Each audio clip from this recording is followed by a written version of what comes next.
pop your cameras on, that would be amazing. Just because I'll expect a little bit of you to be involved today, so that would be good. So I will get started. So this is an introduction to self-regulation and executive function. My name is Rebecca Betts. I am an early years teacher and lead. And I also partner with the Nottinghamshire and Derbyshire Early Years Stronger Practice Hubs. So let's get started. So I'm just going to quickly run through the agenda for today before we get started. So first of all, we're going to be looking at co-regulation. Then we're going to move on to have a think about what is self-regulation. Then we're going to be looking at executive function skills, and we're going to be thinking about what are they. We're then going to move on to the characteristics of effective learning and think about how self-regulation and executive function fits into that. We're then going to move on and look at the pedagogical continuum and see how you can support those executive function and self-regulation skills along that. And then we'll be going and looking at those 5 key approaches for educators of things that you can do to support children with their self-regulation and executive function skills. Now, in upcoming webinars, that's something I'll be going into in more detail, but we're just going to touch briefly on what that looks like today as well. So, who helps you stay calm? So before we talk about self-regulation and executive function, what I want you to do is I want you to take a moment to think about a time when you felt really frustrated or stressed yourself. So who's helped you calm down, and what did they do that made a real difference to you? So just have a little think to yourself about a time and what really helped support you. If anybody wants to share anything, please do. If you want to come forward, I know it's a bit intimidating when we're on a Zoom call, but has anybody got any ideas about what helps them calm down if they're feeling stressed? No. Well, if I'm thinking about myself, I just think, you know, sometimes talking to somebody, even a hug, that can help you, and it can make a real difference to how you're feeling. So that same kind of support, so that warm and steady and shared, is exactly what children need from us. And what that is called, it's called co-regulation. And what it is, it's the foundation for every self-regulation skill that a child will ever develop. So co-regulation, it's the process by which those skills first develop for a child. So children don't begin with the ability to self-regulate from birth. They learn it through those really, really supportive interactions with the adults around them.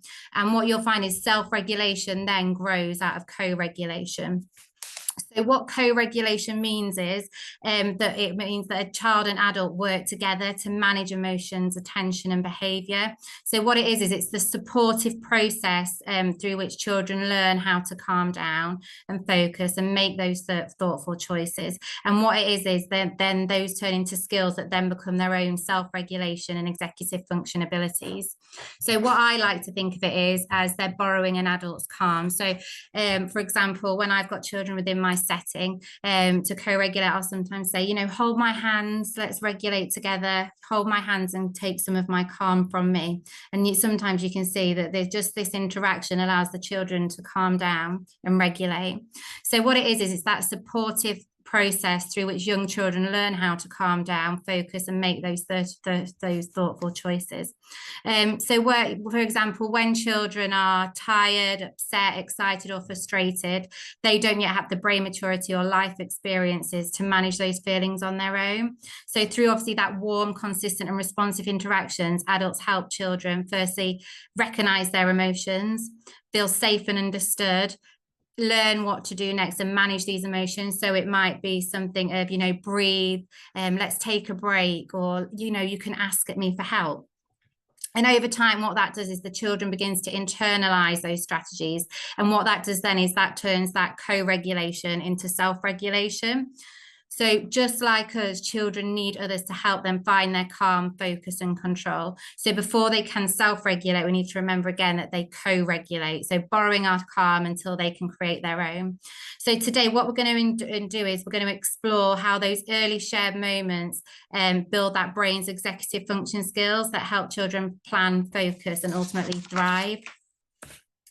So what is self-regulation? So self-regulation is one of the early learning goals under personal, social and emotional development. So in our curriculum, in the EYFS curriculum, self-regulation comes under the early PSED early learning goal, and it's all about helping children understand their own feelings and the feelings of others around them. So by the end of the EYFS, what we want our children to be able to do is manage their emotions, control that behavior in those different situations and work towards a goal, even when things are starting to get a little bit tricky. So it includes being able to focus and stay on task, even when there's lots of distractions going on around them, which there always is within an early years setting. So we support this through those positive relationships and adult guidance. So by modeling self-regulation ourselves, by setting those clear routines and giving children the chance to make choices, solve problems, and really think about their actions. So what self-regulation involves is a complex range of skills and abilities to help children by firstly monitoring their emotions and behavior, adapting their behavior to lots of different circumstances. And I need to emphasize to you the word adapt, that it's not just about controlling that child's behavior, it's also about managing their stress levels. So when stress is too high, what that does, it interferes with that learning and self-control of that child. What it also does is it also includes working towards a goal, which might be self-chosen by the child, or it might be guided by an adult suggestion or request. So very, very young children will develop that self-regulation through that close support. And again, as I've just spoken about, that co-regulation from an adult. Through teaching, modeling, and practice, children increase their capacity to regulate their thoughts, emotions, and actions. So self-regulation really supports the development of that executive function skill. So what is self-regulation? So what I'm about to show you is the famous marshmallow experiment. And this took place in Stanford University in the 1970s. And what it did was it explored whether children would immediately eat the marshmallow or whether they would wait for a second. You might have seen some of this. It was on social media a few years ago where children were putting, for example, biscuits in front of their children and then walking out the room to see if they had the self-regulation skills to obviously, and that impulse control not to eat the biscuit. And what follow-up studies have showed is that children who would wait a second for the treat tended to have better outcomes in their education, health, and other areas of their lives. So let's just have a watch of this video.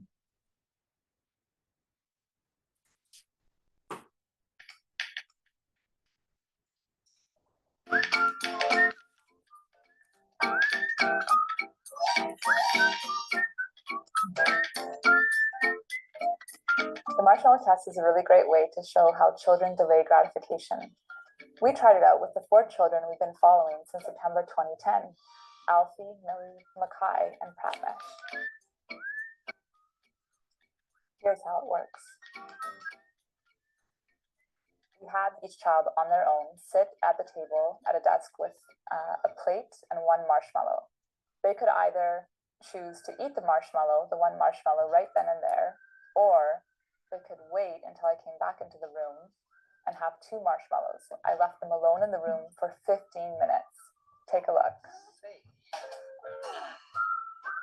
The marshmallow test has been used for decades by psychologists. It's been used with children to predict later academic success, including literacy, SAT scores, and other academic outcomes. There's no definitive answers from the marshmallow test. It's not a matter of passing or failing. What we're looking for is whether children can really resist this piece of white candy sitting in front of them that's sweet, that, you know, the smell of it, the allure of the marshmallow. In Pratmesh's case, we really saw this added curiosity because he had never actually tasted a marshmallow before. All of the children managed to show some level of self-control and resist the temptation to eat the whole marshmallow. As you can see from the footage, you can catch a glimpse into children's ability to control their impulses. This ability, which is developed around the time of kindergarten, can be linked to other outcomes later in life. At the end, the marshmallows were in kind of different states. Some had been squished, ripped apart, nibbled around. There was this temptation and there was this impulse to kind of try it out.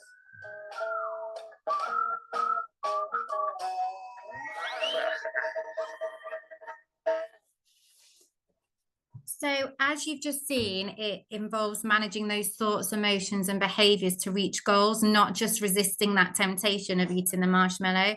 What it includes is that self control, so that delayed gratification, which we all know is one area of self control, but also the planning, attention, and those coping strategies. So, what is self-regulation's connection to the marshmallow test? So, children who often successfully wait to eat to eat the marshmallow use those self-regulation strategies. So, for example, they would look away from the marshmallow, they would sing, play, or distract themselves, or they might mentally imagine the marshmallow as something else. So these strategies show that active management of impulses, not just the passive resistance. So they know how to control their attention and emotions, which really is a skill that supports that learning, those social behaviors, and that long-term success. So if we look at what the Education Endowment Foundation highlights, they say that there's a really strong connection between self-regulation and successful learning. It's really been seen as a highly effective approach that comes at a very little cost. So what it makes sense is that children who can manage their emotions, focus their attention, and control their impulses are generally better equipped to succeed in the classroom. However, children from those disadvantaged backgrounds often begin school with lower levels of self-regulation compared to their peers. So this means that teaching and supporting those skills can make a real difference, especially for those who need it the most.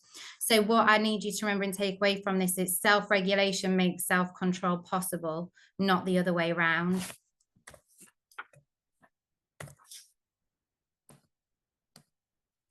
So what we're going to look at now is Stuart Schankner and his 5 domains and how this relates to that self-regulation. So Dr. Stuart Schankner's 5 domains of self-regulation come from his self-regulation framework. And what this does is it helps children and also adults understand and manage that stress, that energy, and their emotions in really healthy ways. So according to Schankner, behavior is deeply influenced by stress. And learning to recognize and reduce those stresses across different domains helps improve self-regulation. So you'll notice that I previously spoke about us needing to give children the tools to adapt their behavior in different circumstances. And I need to emphasize again the word adapt, and that again, it's not just about controlling that child's behavior. It's also about managing those stress levels. So when stress is too high, what it will do is interfere with that learning and self-control. And what we're going to do now is going to look at Stuart Schankner and how he says we can support that within your setting. So what he has is he has 5 domains and stressors which affect self-regulation. So the first one he has is the emotional domain. And what this focuses on, it's about recognizing and managing those emotions. And it includes understanding those feelings like anger, sadness, excitement, regulating that emotional intensity, or developing that emotional resilience. So for example, if you help a child name their feelings, so you might say to them, you seem really frustrated, or you seem really angry, what that can do is it can reduce that stress and build that emotional awareness. And what this does, it helps a child calm down more easily. Then he says that there's the cognitive domain. So this is that thinking and learning process. And what this includes is that attention, memory, and problem solving, managing that cognitive load and mental fatigue, and shifting between tasks and ideas. So a child might get really upset when asked to switch from choosing their own learning to obviously go into an adult guided task because their brain is still focused on their first activity. Sorry. And then you've got that pro-social domain, so that empathy, moral reasoning, and that caring for others. So what this includes is understanding how your actions can affect others, developing empathy and compassion, and acting kindly and responsibly towards each other. So for example, when children feel calm and secure in other domains, they're better able to show empathy. So like comforting a friend when they're feeling really, really sad. And then you've got that social domain, so those relationships and that social understanding. So that what that's about is reading those social clues and that body language. It might be that taking turns, that sharing and cooperating, and understanding each other's perspective. So a child who struggles to join a group activity might feel socially stressed. So by teaching them those social scripts or pairing them with a buddies can lower that stress in that domain. And then finally, you've got the biological domain. So this is the body's physiological and sensory needs. So this includes that sleep, that nutrition, that physical activity, the sensory input, so the noise, light, textures, movement within your setting, or that overall physical energy and fatigue levels. So a child might act out in class because the room's too noisy or they're feeling really hungry, not because they're misbehaving. So by supporting that biological regulation could mean offering a quiet space or a snack. Or something I like to do within my setting is when children come back in from being outside playing, or if they've been out on a lunch break, I'll always make sure that the lights are turned off when they come back into the classroom, and I'll have really calm, quiet music playing in the background, and just a little touch on that biological domain within that setting really seems to calm the children, and they're ready to learn or for the next phase of our learning with regards to what we're going to be doing. So what I really need you to ask yourselves as practitioners is thinking about Shankner's model. And what this does is this helps the adult shift from asking what is wrong with this child to now starting to think to yourself, what is causing this stress? So think about these 5 domains and what is causing this stress for this child? What is not allowing them to be able to self-regulate? So by identifying stresses in each domain, what you would be doing as educators is supporting that self-regulation rather than simply managing that child's behavior.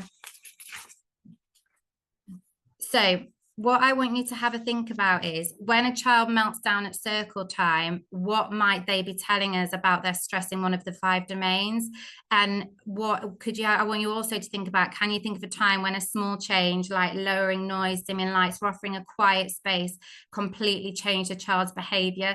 And what domain do you think this sits in? I'm going to put you into a quick breakout room.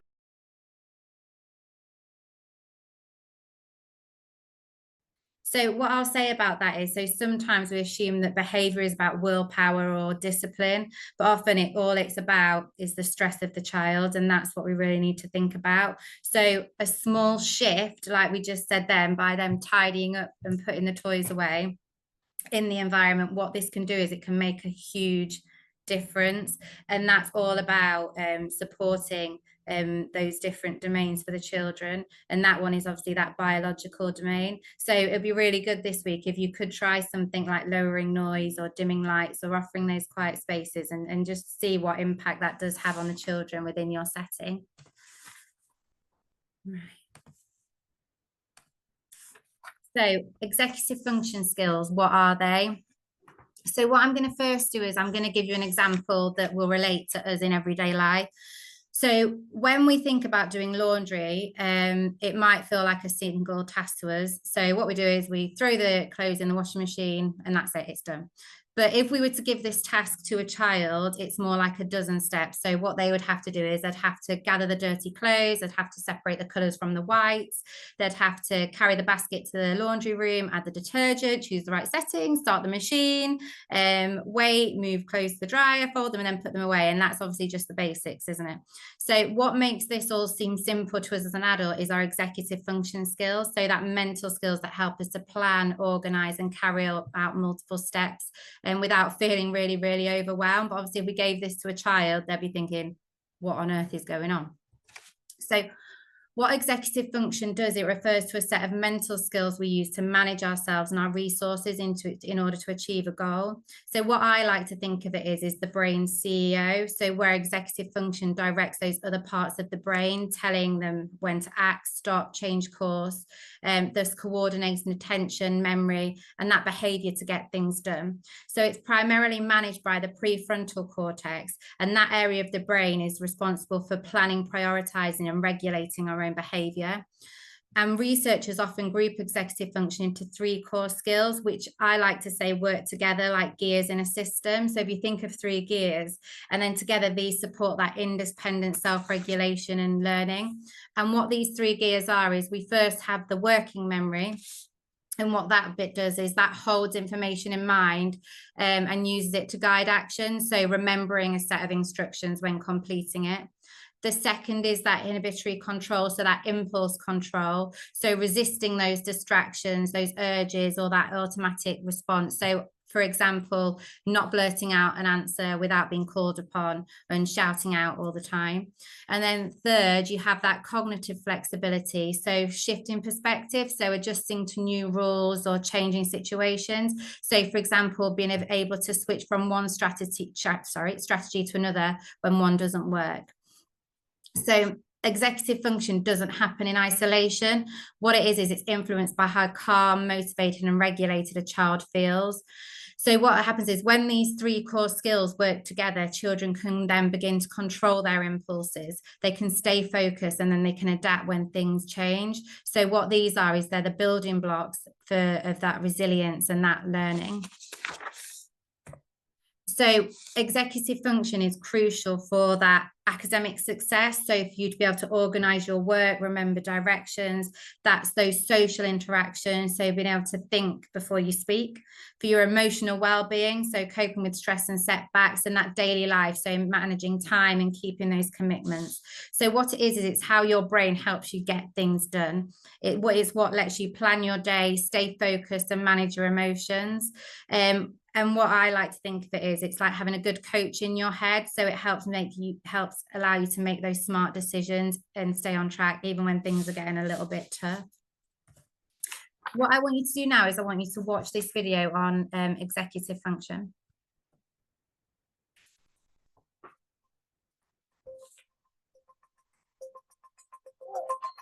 Science tells us that minds, are built, not born.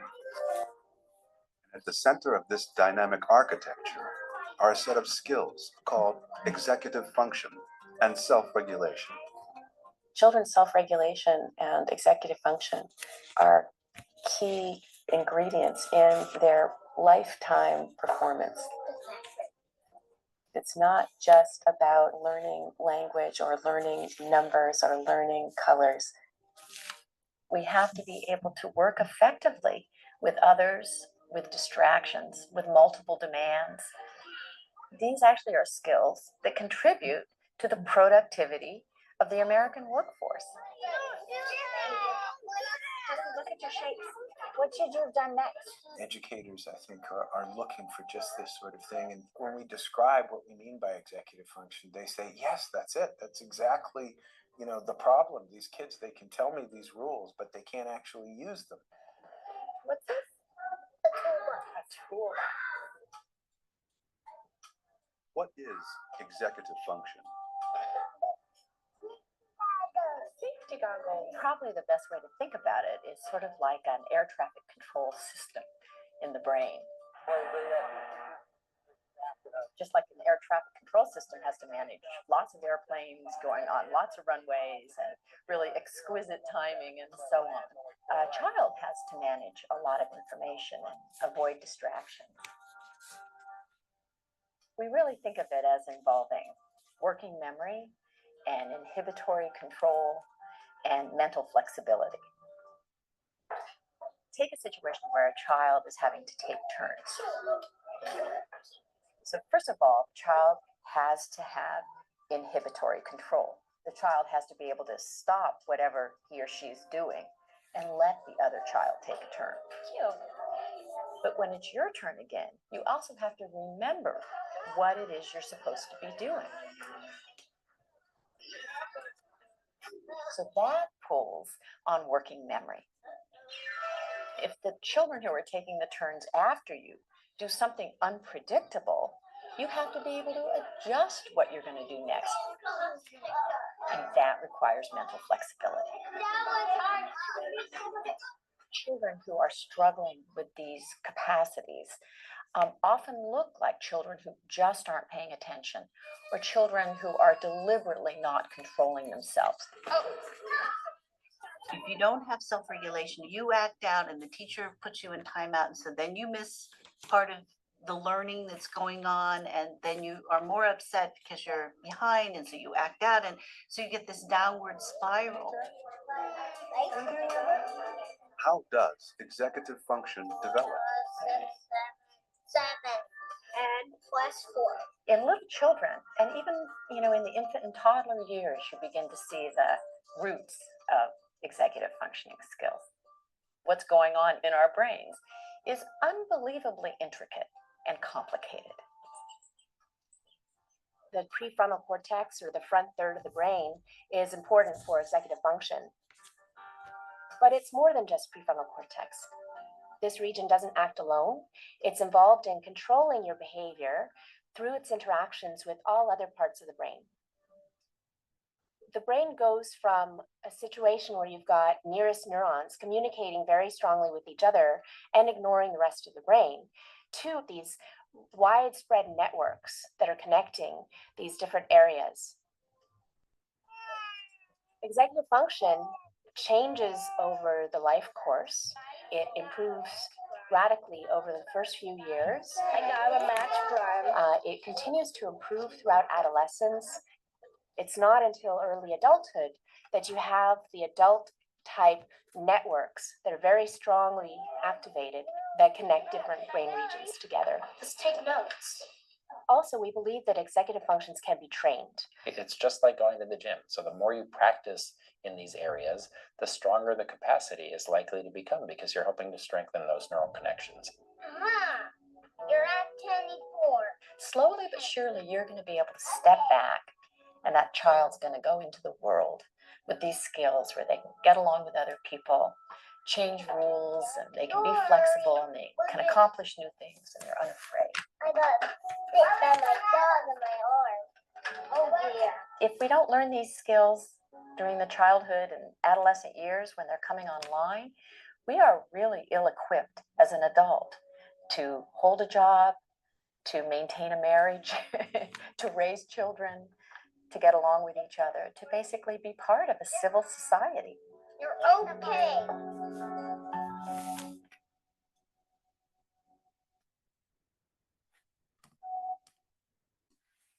Okay, so what we're going to do in a minute is we're going to watch the video again, and I want you to think to yourself, what are the children doing? So if you've got a pen and paper, that would be great because it'll help you remember things and you can jot it down. So what I want you to think about, how might those things be helping them develop that control of how they direct their attention, being able to hold information in mind, and that flexible thinking. So have a look at the children in the video and the activities they're doing, and think about these 3 points here and get ready to discuss it. Science tells us that minds are built, not born.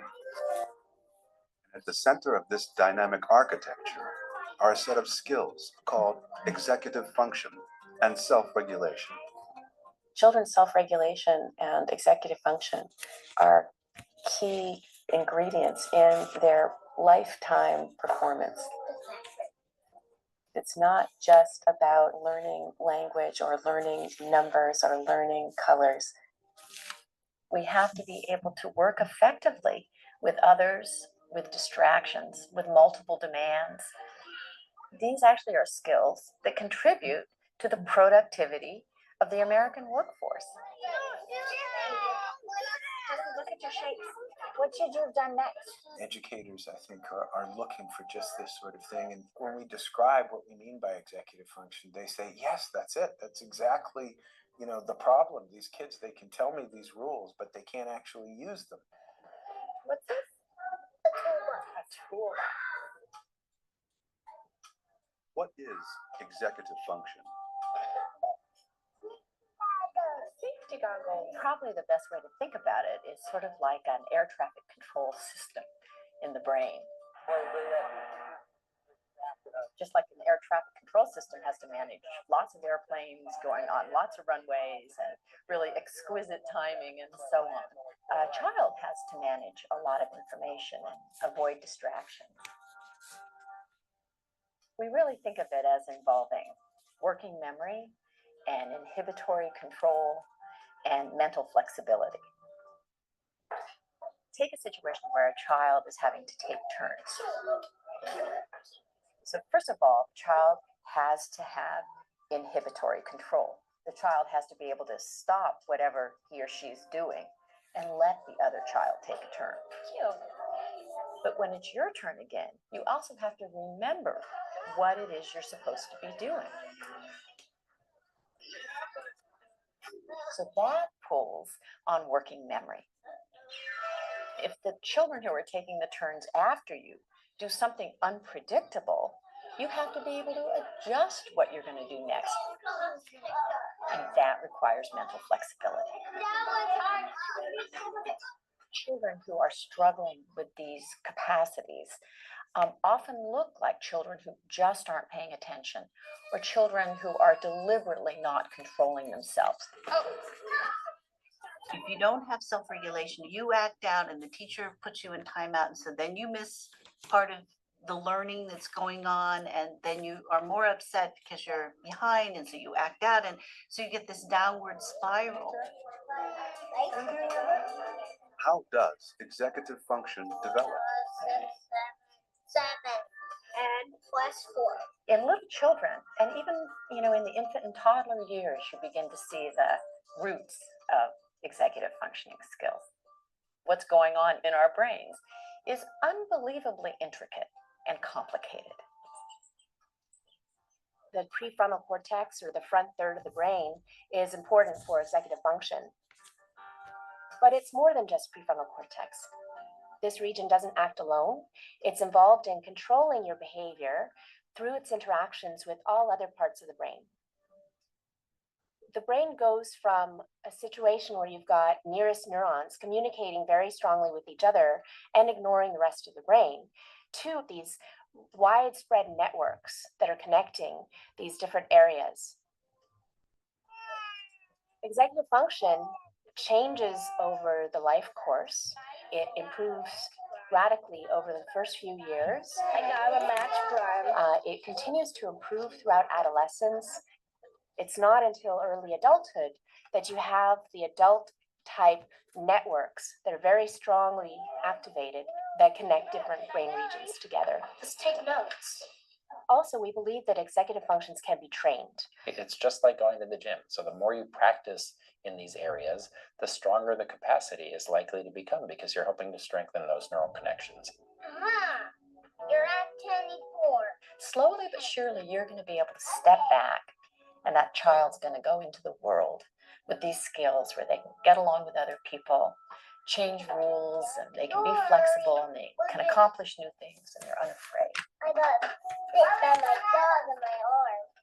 Oh dear. If we don't learn these skills during the childhood and adolescent years when they're coming online, we are really ill-equipped as an adult to hold a job, to maintain a marriage, to raise children, to get along with each other, to basically be part of a civil society.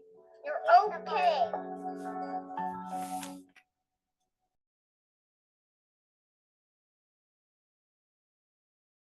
So when we're looking at how we control how they direct their attention, what you could see in the video is some of the children we could see were resisting those impulses. There was that turn taking. They were ignoring a lot of the other things that were going on around them.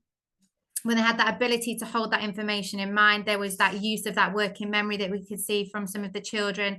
When we saw that they were playing games, you could see that remembering those rules. There were those next steps that they knew of that original goal, or the sequences or the actions from some of the games they were playing. And then there was that flexibility of thought. So to adapt to those changing circumstances. So when things were going wrong, or when factors come into play. So for example, another child joining their play, so like when some children are playing in the doctors, another child might have come and joined them, or there's that amount of time available is reduced. Could anybody see things that the adults were doing that might have provided any support to this? What I noticed was there was an adult there and the children were playing with ball games. And I noticed an adult in the background who was helping to support children in putting them away and showing them how to do it. Another adult was playing with puzzles with the child, and she was scaffolding that play. So she was asking the child which one is next. So she was sequencing their actions. There was another adult within the setting who was holding up cards to help sequence children when they were on the carpet, and they were stood up. It looked like they were doing some actions. So what that was doing, it was helping sequence those next steps. So it was helping them to hold that information in mind and plan what they were doing next effectively. So what I've got next is, we've got here the characteristics of effective learning. Now, what I want you to do really quickly, I'm going to give you about a minute to do this, is have a quick look and have a think to yourself, where do you see self-regulation and executive function in those characteristics of effective learning?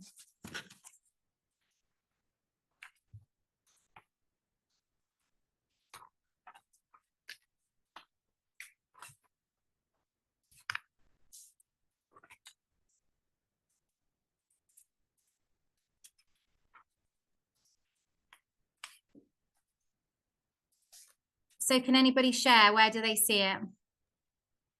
Guiding their own thinking and actions. Yeah, anybody else?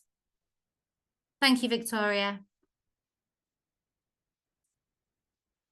So self-regulation and executive function are embedded across all three characteristics of effective learning. So what they do is they underpin how children engage, stay motivated, and think critically. So these skills help children manage their attention, emotions, and behavior so they can become confident, independent learners.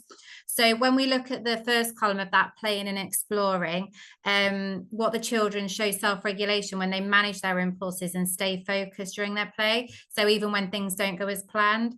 So executive function here is used when they make choices, when they're planning what to do, when they're adapting their ideas, and when they're exploring those new circumstances. Now, if we move on to the second column, which is that active learning, that motivation, self-regulation appears when children persist with challenges, controlling that frustration and keeping trying until they succeed. That executive function supports this through skills like that attention, working memory, and that goal-directed behavior. So what that does is it helps children stay motivated and remember what worked before. And then if we move to that third column where we have that creating and thinking critically, so that thinking. So here both self-regulation, executive function are really strongly evident. So children plan, predict outcomes, test ideas, and they reflect all executive function processes. They also regulate their thinking and emotions as they solve problems, so shifting strategies when something doesn't work. Now, what we're going to look at here is the pedagogical continuum. So what this does is the pedagogical continuum teaches, so it's when teaching moves from that adult-led co-regulation to that child-led self-regulation with that shared regulation as the bridge, so that guided play in the middle. So if I start on the left-hand side, so that adult-led, now this is that it's explicit instruction, that modeling and that structure. So at this end of the continuum, what the teacher does is they provide that structure, that guidance and that control. And this supports children whose executive function skills, so like that planning, focus and impulse control and self-regulation, which is still developing. So the teacher acts as the external regulator, I like to call it. So they help children stay organized and on task. And then if we move to the middle, that guided play or that shared learning, this is where the teacher and the child that has share that control and that scaffolding. So as responsibility is shared, children begin practicing that self-regulation with a teacher or support. They'll make some choices of their own and they might plan steps and monitor their progress, which would then strengthen that executive function in a really, really supportive way. And then if we go to the end of the continuum, we have that child-led activity. So that independent, self-regulated learning. So here children take more control over their learning from those goals, those strategies and that behavior, which are all essential for that child to succeed. So children who can self-regulate effectively really, really thrive in this setting.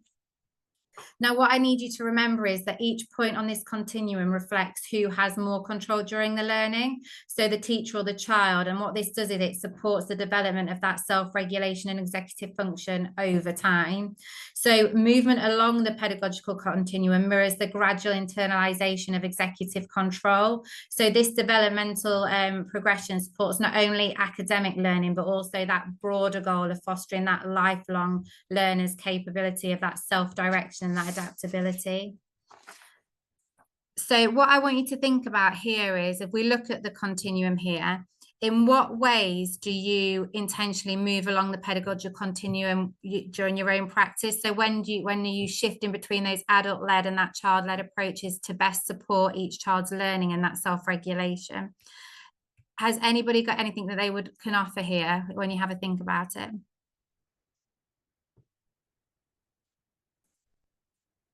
Now, what I've got here is, when I've thought about it personally, is that balancing structure and independence, that responding to those individual needs, that encouraging executive function through scaffolding, that reflecting on the environment and the timing, again, thinking about Stuart Shankner and his 5 domains, and then that collaborative learning approach. So what I do is, as a practitioner, is I intentionally move along the pedagogical continuum by adjusting my level of guidance based on the child's needs. So providing that structure when introducing new concepts. And then obviously I'd gradually step back to foster that independence and that self-regulation and that confidence through that supported exploration and those shared decision making. Now, what I've got here is that your 5 key approaches for educators. So what we have is that creating and navigating challenge, which can support the development of self-regulation, executive function. We have the teaching of self-monitoring and awareness. We have where we can create a community of collaborative learners. We can promote physical activity. And we can promote talk about learning. Now, in my upcoming webinars over the next few weeks, these are what I'm going to be going into in a bit more detail. So in December, I'll be looking at creating and navigating challenge and how that really supports and develops that self-regulation and executive function skills. The link to the upcoming webinars and how these approaches are developed, it'll be coming up further on in the webinar. But what I want to say is thank you so much, everyone, for joining today's session on self-regulation and executive function. It's been so lovely for us to be able to spend this time together exploring such an important part of children's early development. So what we did is we started by thinking about that co-regulation and how children can borrow our calm when things get tricky, and how those moments of connection are really that starting point for that self-regulation. I really want you to remember that. And it's a great reminder that before children can manage their own emotions on their own, they first need to feel really safe and supported and understood by us. So obviously borrowing our calm. And then we also talked about Stuart Shankner and his 5 domains, and how what we see on the surface are those big emotions or that tricky behaviors. And what they're often doing is they're often telling us that something deeper is going on underneath. And what I want you to remember is that sometimes just a small change, like turning down, reducing the noise or offering a quiet space or turning down the lights, can make such a big difference. And then we look at that executive function, those amazing brain skills like that working memory, that impulse control, and that flexible thinking, and how they help children plan, stay focused, adapt, and build relationships.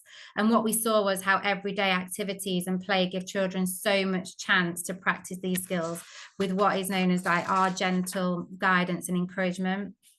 And then finally, what we've done is we've looked at the pedagogical continuum and that lovely balance between adult-led and child-led learning. It's about knowing really when to step in and when to step back, and how to gradually hand over control to the children so they can grow their own independence and confidence. And ultimately, as practitioners, that's what we want to achieve. So thank you for your thoughts and ideas and reflections today. They've been brilliant, and I'm sure you've had wonderful discussions in the breakout rooms. Don't forget our next webinar. That's on Wednesday, the 17th of December, where we'll be looking at self-regulation, executive function in practice, and how we create and navigate that challenge with our children. Until then, what I want you to do is I want you to keep noticing those moments of calm, connection, and curiosity, because every time we support a child to find their calm, what we're really doing is we're helping them to build the foundation for lifelong learning and well-being, and ultimately thrive within school. What I'm going to do now quickly, if you have your phone on you or an iPad, if you could just scan this QR code and just give us some feedback. I'll just give you 5 minutes to do that. Thank you so much, everybody. Just some upcoming dates for your diary quickly. So again, on the 17th of December, we have the next webinar in the series, 1 till 2 on creating a navigating challenge. And then coming up from the hub, we have bespoke advisory sessions. So you could book in with myself for a chat if you want any more support on executive function skills and that self-regulation, or if you anything you want to know with regards to leading early years. But we've also got some amazing other practitioners on there that you can also book in for a chat with if you feel like you want some support. And we've also got room leader networks for babies, 2-year-olds and our 3 to 4s. And then we also have half-termly early years SEND networks. These are face-to-face and online. And then there's also local area conferences that you can keep an eye out for. So from all of us at Hub, I just want to say thank you so much. And I hope I'll see you all again in December. Thank you very much, everybody, for joining today. I really appreciate it.